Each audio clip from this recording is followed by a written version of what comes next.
네, 오늘 함께 나눌 말씀은 누가복음 15장 20절에서 24절 말씀인데요. 화면이 준비되어 있으니까요.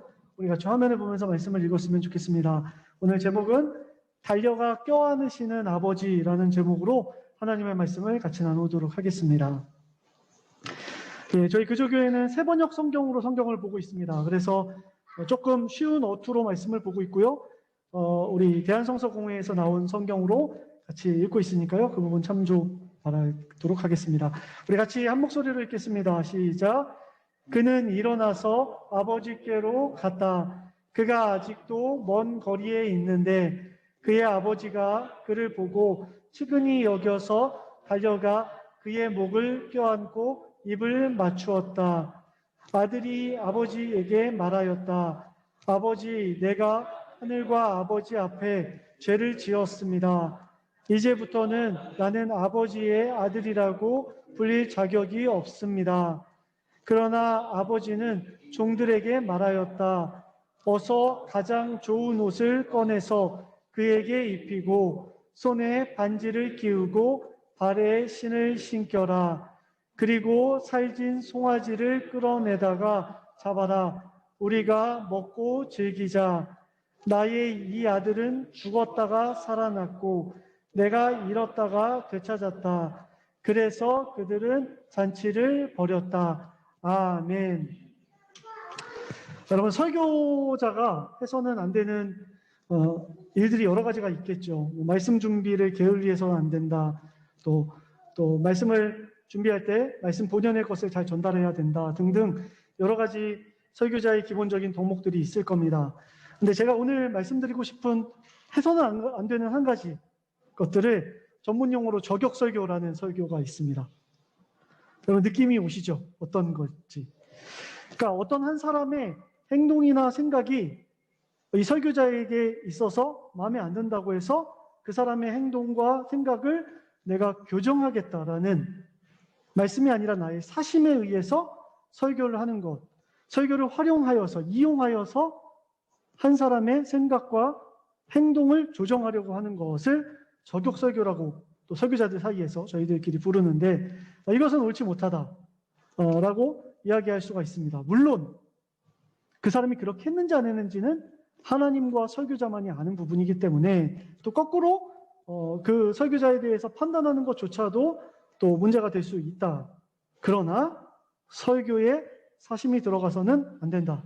말씀을 말씀대로 전하는 것이 매우 중요하다라는 것은 우리가 분명히 공감할 수 있는 부분일 것입니다. 그런데 이 땅에 존재했던 인간 중에, 사람 중에 단 한 분, 그것이 가능했던 사람이 있었습니다. 그렇죠? 예수님께서는 흔히 우리가 얘기하는 저격설교가 가능하다. 왜냐하면 그분 자체가 말씀이시기 때문에. 또한 그분의 생각과 그분의 말하고 행동하는 것이 거의가 아니라 완벽하게 하나님의 뜻이었기 때문에. 설교자는 실수도 할 수 있고 또 잘못된 말을 할 수도 있지만 예수님께서는 그러지 않으시기 때문에 그분께서는 그러실 수 있다. 실제로 그러하다. 오늘 우리가 읽었던 말씀은 여러분 너무나도 잘 아는 이야기일 겁니다. 예, 오늘 나왔던 이야기들은 15장에 비유가 3가지가 나와요. 근데 이 3가지 비유는 쉽게 얘기하면 비유는 이런 겁니다. 예수님께서 설교를 하시는데 설교자들이 예화를 들잖아요. 그래서 예수님께서 예화를 창작하신 거예요. 그래서 이야기를 하신 겁니다. 근데 여러분 보십시오. 오늘 이야기에는 2 아들이 나와요. 첫째 아들은 어떤 아들이었습니까? 성실하게 아버지 곁에 붙어있던 아들이었어요. 열심히 일하고 아버지의 뜻에 따라서 순종하는 아들이었어요. 둘째 아들은 어떤 아들이었습니까? 아버지의 유산을 받아다가 방탕하게 사용하는 탕자라고도 불리는 그런 아들이었습니다. 여러분 근데 예수님께서 오늘 이 예화를, 이 비유를 말씀하실 때 청중들이 있었을 거 아니에요. 오늘 이렇게 여러분들이 앉아 계시고 설교를 듣고 계시고 방송으로 보고 계신 것처럼 설교를 듣는 이들이 있었는데 그 청중이 정확히 2 부류로 나눠졌습니다. 한쪽은 바리새파 사람들, 바리새인들, 그리고 율법학자들, 당시 유대인들의 지도자라고 불렸던 사람들입니다.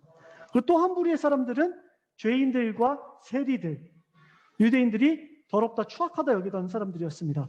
그런데 예수님께서는 이 비유를 통해서 정확히 첫째 아들은 바리새파 사람들과 율법학자들, 그리고 둘째 아들에 대한 이야기는 세리와 죄인들을 딱딱 저격해서 한 이야기. 특별히 첫째 아들의 그룹에 속한 율법학자들과 바리새인들의 마음에 찔림을 주시기 위해서 이 말씀을 하셨다라는 것이 오늘 우리가 본 말씀의 흐름이다라는 것이죠. 우리가 많이들 생각을 합니다. 예수님은 그러면 세리와 죄인들만 사랑하셨느냐? 그렇지 않습니다. 왜요? 이 설교의 시간과 에너지를 들인 이유가 있어요. 무엇이에요? 바리새인과 율법학자들을 사랑하셔서 저격하신 겁니다. 너희들도 하나님의 뜻으로 변화를 받아 새 사람이 되기를 내가 간절히 원한다라는 뜻으로 말씀하신 것이죠. 우리가 말씀을 볼 때마다 오해하는 것이 있습니다. 그러면 세리와 죄인들은 추악하게 살아가는 그 삶을 그냥 그대로 계속 살아도 아무 지장이 없는가? 예수님께서 그저 용서하신 것인가? 여러분 그렇지 않죠. 비유 속에 둘째 아들이 나옵니다. 우리가 탕자로 알고 있는 둘째 아들. 이 아들은 아버지의 가슴에 대못을 쾅쾅 2번 박습니다. 첫 번째 대못은 12절에 나옵니다. 우리 말씀을 보시면 이렇게 적혀 있어요. 작은 아들이 아버지에게 말하기를 아버지 재산 가운데에서 내게 돌아올 몫을 내게 주십시오라고 이야기합니다. 우리가 현대적인 관점으로 한번 생각을 해볼게요. 어떤 아들입니까? 무례하죠. 상식 밖의 아들입니다. 그러나 여러분 잘 생각해 보세요. 있을 수도 있는 이야기이고 우리 주변에 그런 일이 있기도 해요. 예를 들어서 먹고 사는 게 너무 아들이 힘들어서 부모님한테 이렇게 얘기한다는 경우를 우리가 들어본 적이 있잖아요. 현대사회에서는요. 그리고 뭐 어떤 경우에 여러 가지 이유에 의해서 부모님의 재산을 돌아가시 전에 상속받는 경우도 우리가 종종 목격할 수가 있습니다. 그런데 현대적 관점이 아니라 유대인들의 당시 사회문화적인 1세기의 관점으로 바라봤을 때 이 이야기는 무슨 뜻이냐면 아버지의 면전에다 대놓고 이렇게 이야기하는 겁니다. 당신이 죽었으면 좋겠습니다. 가능한 빨리 당신이 죽었으면 좋겠습니다. 왜냐하면 유산상속이라는 것은 유대사회에서는 아버지가 돌아간 이후에나 가능한 것이 일반적인 게 아니라 거의 대부분 그렇게 행해졌기 때문에 아버지 사후에나 있을 수 있는 이야기를 이 아들이 꺼낸다는 이야기는 무엇이냐면 이 작은 아들이 아버지 앞에서 해서는 안 되는 이야기를 하고 아버지를 모독하고 모욕하고 있는 상황이다라는 것을 우리가 말씀 속에서 이해해야 한다는 겁니다. 여러분 두 번째 대못은 여기 적혀 있습니다. 며칠 뒤에 작은 아들이 어떻게 했어요? 제 것을 다 챙겼다라고 나옵니다. 그리고 그 재산을 낭비하였고요. 14절 상반절에 보면 그가 모든 것을 탕진했다라고 이야기 나오고 있습니다. 또다시 유대적 관점으로 우리가 말씀을 바라봅시다. 우리가 토지를 최근에는 어떡합니까? 매매도 하고 다시 매수도 하고 토지에 대한 부분들이 자유로워요. 누구 땅 샀어? 뭐 이런 얘기도 하잖아요. 그렇죠? 그런데 유대인들에게 있어서는 조상 대대로 내려오던 땅을 함부로 팔면 안 됐습니다. 굉장히 그것은 불효였어요. 끝까지 지켜야 되는 것이 바로 토지였어요. 그런데 둘째 아들이 어떡합니까? 고민도 하지 않고 아버지의 땅을 제 것을 다 챙겨서라고 적혀져 있죠. 뭐예요? 다 처분했다는 거예요. 돈으로 다 만들어가지고 내가 허랑방탕하게 살아야지. 완전히 신개념인 거죠.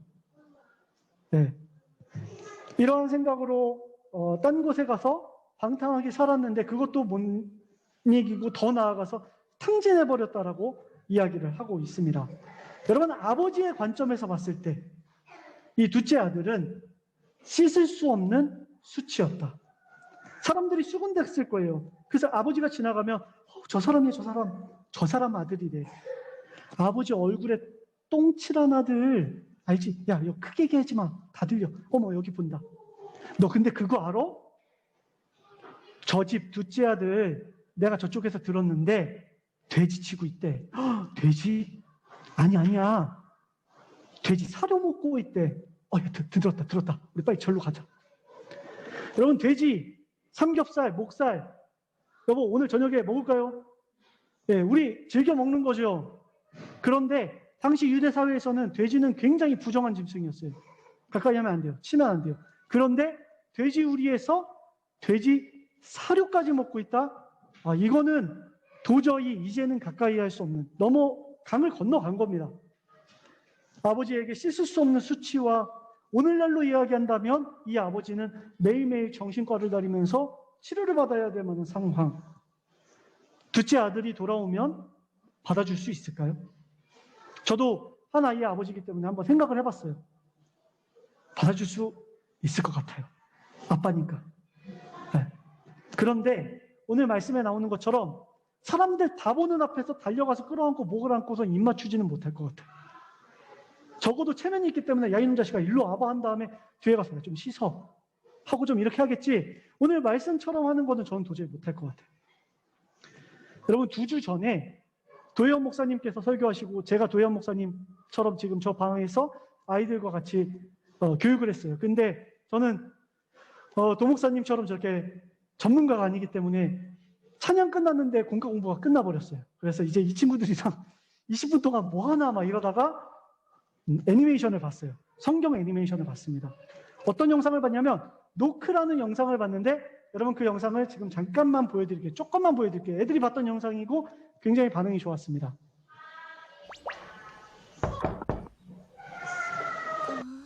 안녕? 안에 들어가도 될까?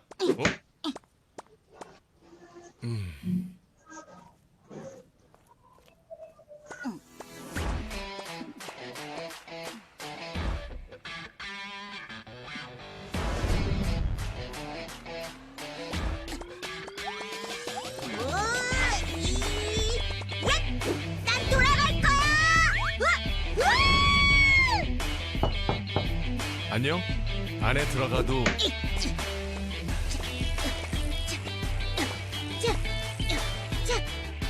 주님, 제가 갈게요! 고고!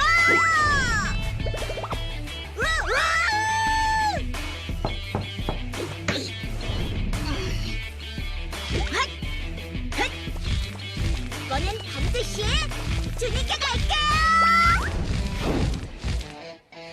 이제 간다! 안 돼! 이런 영상이었어요. CCC와 같이 합작해서 사형리를 영상으로 만든 부분입니다. 여러분 잘 아시죠? 하나님과 우리 사이에 골이 생겼어요. 그 사이를 메울 수가 없어요. 그래서 예수님께서 우리 마음에 녹하세요. 그런데 우리는 그 마음의 문을 닫고 우리의 행동으로 어떤 행위로 그 길을 건너가려고 노력해요. 하지만 톰과 제리에 나오는 어떤 그런 효과처럼 쭈니가 바닥으로 하면서 떨어지게 되고 아이들은 저 장면에서 굉장히 좋아하고 웃으면서 깔깔댔어요. 그런데 저 대사, 주님 제가 갈게요. 이 대사를 이한이 저희 아들이 꽂혔어요. 집에 가는 내내 저 대사를 계속 얘기하는 거예요. 주님 제가 갈게요. 계속 그러는 거예요. 그리고 이랑이도 그랬니? 네, 그래서 저희 집에 도착해서 주차를 했는데 계속 그래서 제가 엘리베이터에서 이한이한테 물어봤어요. 이한아, 우리가 그러면 어떻게 하면 하나님 아버지한테 갈 수 있을까? 이한이가 중요한 건 뭐냐면 저거를 재밌게 봤는데 답을 모르더라고요. 천사? 이러더라고요. 그러니까 나는 거에 꽂혀가지고 어떻게 날 수 있을까? 고민하더라고요. 그래서 제가 이제 이한이한테 이걸 가르쳐야겠다. 이제 예수님에 대해서 예수님이 하나님과 우리 사이에 다리가 되셨다는 것을 가르쳐야겠다고 생각했어요. 그리고 3일이 지나고 저희 부모님 댁에서 저녁 식사를 하는데 그때 이한이가 주님 제가 갈게요. 그걸 또 생각해내가지고 또 하는 거예요.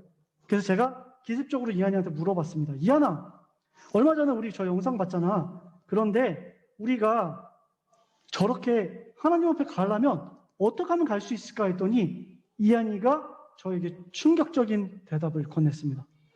뭐라고 그랬냐면 아빠, 하나님 뭐든지 할 수 있잖아. 하나님이 날라서 우리한테 오면 되지 않아? 라고 이야기를 하는 거예요. 제가 완전 얼어버렸습니다. 우리는 늘 맞아요. 예수님께서 우리의 다리가 되셔서 우리가 건너가는 게 맞아요. 그런데 그에 앞서서 우리가 아직 죄인 되었을 때 그리스도께서 우리를 위해 죽으심으로 우리 가운데 먼저 오셔서 우리가 그분을 알지 못할 때 우리에게 날라오셨던 분이 하나님이시다. 예수님이 다리가 되시기 위해서 우리 가운데 먼저 오신 것이 선행된 일이다.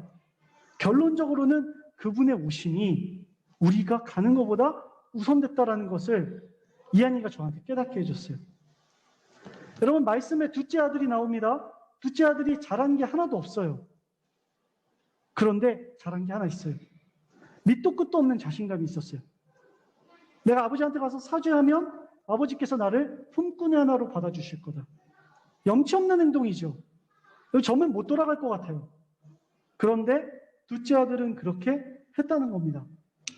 여러분, 이 그림은 17세기의 화가 렘브란트라는 사람이 그린 탕자의 귀환이라는 그림입니다. 이 그림에 총 6명이 나와요. 저기 아버지와 첫째 아들, 그리고 둘째 아들, 그리고 저기 3명이 있는데 아버지 뒤쪽에 흐릿하게 보이는 한 명도 있습니다. 저 흐릿한 3명 중에 적어도 한두 명은 종들이 아닐까라는 생각을 해봤어요. 여러분, 오늘 말씀 24절과 22절에서 24절까지의 말씀을 보면 종들이 어떻게 행동했는지 나와요.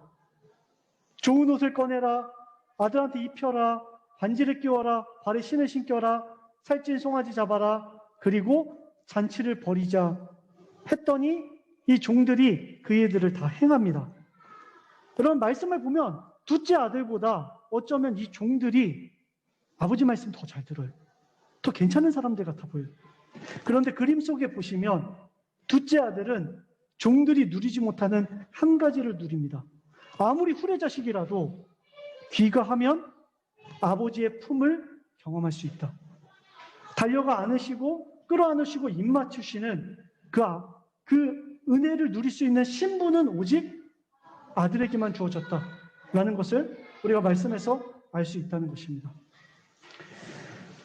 여러분, 말씀 가운데 이 부분을 이야기하고 오늘 말씀을 마치려고 합니다. 성경에 보면 측은히 여기며라는 단어가 나옵니다. 표현이 나와요. 근데 이 측은히 여기다라는 표현은 여러분 그거 아십니까? 신약에 오직 예수님께서만 사용하시는 표현이에요.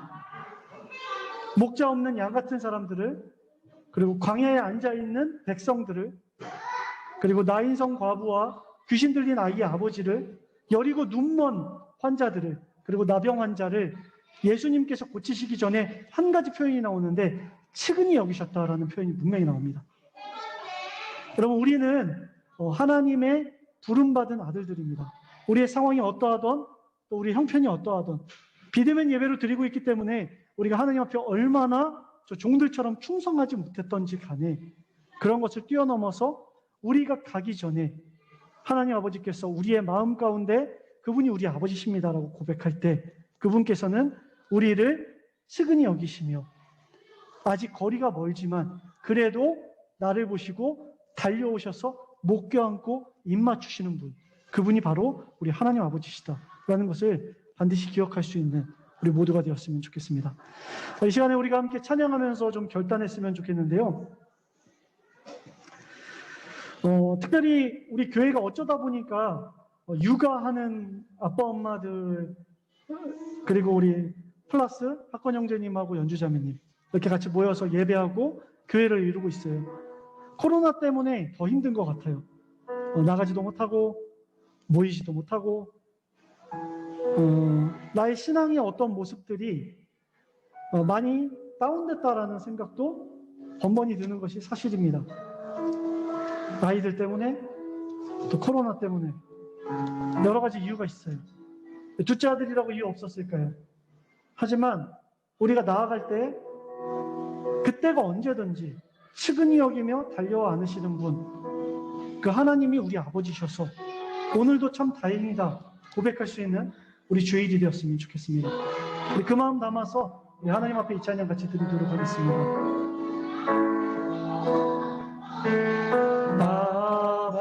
아버지, 아버지, 나를 안으시고 바라보시는 아버지, 아버지, 아버지, 아버지, 나를 도우시고 힘주시는 아버지 주는 내 마음을 주는 내 마음을 고치시고 볼 수 없는 상처 만지시고 볼 수 없는 상처 만지시네 나를 아시고 나를 이해하시네 내 영혼 새롭게 세우시네 주는 내 마음을 고치시고 주는 내 마음을 고치시고 볼 수 없는 상처 만지시네 볼 수 없는 상처 만지시네 나를 아시고 나를 아시고 나를 이해하시네 내 영혼 새롭게 세우시네 우리 이 시간 한 가지만 기도하고 우리 예배를 마치도록 하겠습니다. 여러분 제가 잘못 생각했던 게 있어요. 내가 하나님 앞에 어떻게 나아갈까? 어떤 모양으로 나아갈까? 내가 저 다리를 어떻게 건너가지?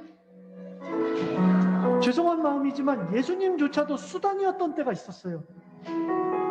내가 거룩해지기 위한 방법, 수단. 근데 아이들이 저희한테 오히려 도리어 깨달음을 줍니다. 하나님이 오신다. 하나님 나라가 이 땅 가운데 침투해 온다. 그 하나님의 은혜가 우리 가운데 부어진다. 그저 우리는 하나님 앞에 겸손하게 서 있을 때, 울면서 탄식할 때 그와 같이 우리를 내버려 두지 않으시는 그 하나님의 은혜. 이 시간 기도할 때 하나님, 제가 하나님의 아들입니다. 제가 하나님의 딸입니다. 하나님 앞에 서 있습니다. 이번 한 주도 그렇게 자녀됨의 신분을 기억하며 하나님 앞에 나아가는 제가 되게 해주십시오라고 한 가지만 기도하고 마치도록 하겠습니다. 기도하겠습니다.